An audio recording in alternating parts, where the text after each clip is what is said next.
ভারত যখন বাংলাদেশ নিয়ে মাথা গলাবে তখন বুঝবেন দেশ ইনশাআল্লাহ সঠিক পথে যাচ্ছে।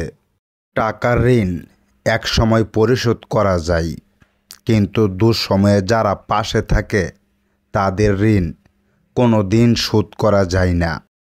টাকা থাকলে আপনি দুনিয়া কিনবেন, আর টাকা না থাকলে আপনি দুনিয়া চিনবেন। সবাই হয়তো ভুলে গেছে আবরার ফাহাদ শিবির না হওয়া সত্ত্বেও শুধুমাত্র সন্দেহের কারণে তাকে পিটিয়ে মেরে ফেলা হয়েছিল। দোকান ভাড়ার সাথে অ্যাডভান্স নামক 25-30 লক্ষ টাকার প্রথা বাতিল চাই। কমবে বেকার সমস্যা। অনেক বেকার স্বল্প পুঁজি নিয়েও ঘুরে দাঁড়াতে পারবে। প্রতিবাদ ছেড়ে কেউ যখন তোমাকে নীরবে ঘৃণা করা শুরু করবে তখন বুঝে নেবে তুমি অপরাধের মাত্রা অতিক্রম করেছ।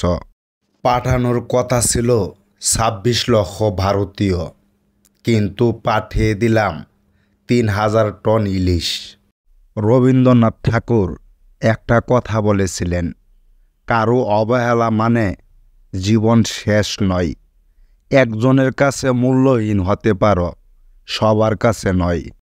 আপনাকে ঘিরে আল্লাহর এক পরিকল্পনা আছে। ভবিষ্যৎ নিয়ে দুশ্চিন্তায় মগ্ন হবেন না, কারণ ভবিষ্যৎ আল্লাহর আওতাধীন। বিশ্বাস করুন, আল্লাহর পরিকল্পনাই শ্রেষ্ঠ পরিকল্পনা। সৎ মানুষেরা ইচ্ছে করে হেরে যায় না, তাদেরকে বিভিন্ন কৌশলে হারিয়ে দেওয়া হয়। চোর ছোট হলে মজা লাগে মারতে, আর চোর বড় হলে ভালো লাগে ছাড়তে। হ্যাঁ, এটাই আমার দেশ। দেশ স্বাধীন হলে আবরারের মতো কেন তোফাজ্জলকে মরতে হলো? শিক্ষাই জাতির মেরুদণ্ড কথাটা ভুল। সুশিক্ষাই জাতির মেরুদণ্ড। এলাকার মানুষের সাথে ক্ষমতা না দেখায় যদি ভালোবাসতেন তাহলে আজ লুকিয়ে থাকতে হতো না। ক্ষমতা কারো চিরস্থায়ী নয়। পাকিস্তান বা ভারত কোনোটাই আপনার বন্ধু রাষ্ট্র না। আপনার বন্ধু আপনার দেশের মানুষ। যারা 30 থেকে 40 হাজার টাকা বেতন পেত আর মাসে 2 থেকে 3 লক্ষ টাকা খরচ করত, তাদের পক্ষে নতুন বাংলাদেশটা মেনে নেওয়া বড়ই কষ্টকর।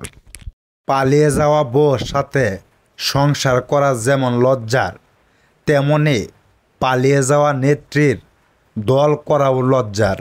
ছাগলের সামনে কাঁঠাল পাতা ধরুন, আর লোভী মানুষের সামনে টাকা ধরুন। দুটোর চরিত্র একই দেখতে পাবেন।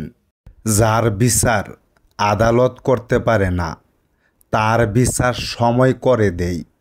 আর সময় যখন বিচার করে তখন সাক্ষী প্রমাণের প্রয়োজন পড়ে না। ঘুষ বাণিজ্য বন্ধ হলে 1 বছরের মধ্যেই ফাঁকা হবে ঢাকার অধিকাংশ বাসা। কমে যাবে নামি দামি স্কুল কলেজের শিক্ষার্থীর সংখ্যা। অতিরিক্ত বাপের বাড়ি ভক্ত স্ত্রীরা খুব ভয়ানক হয়। এসব স্ত্রীদের স্বামী কোনো কালেই সুখী হয় না। পুরুষ মানুষের হাসিতে ভরসা করতে নেই। তারা মৃত্যুর আগে অবধি যন্ত্রণাতেও হাসতে পারে। ডক্টর ইউনূস স্যারের সেরা কথা, আমাদের দায়িত্ব দিয়ে দর্শক হয়ে বসে থাকবেন না, আমাদের সাহায্য করুন। একসাথে গড়ে তুলি সোনার বাংলাদেশ।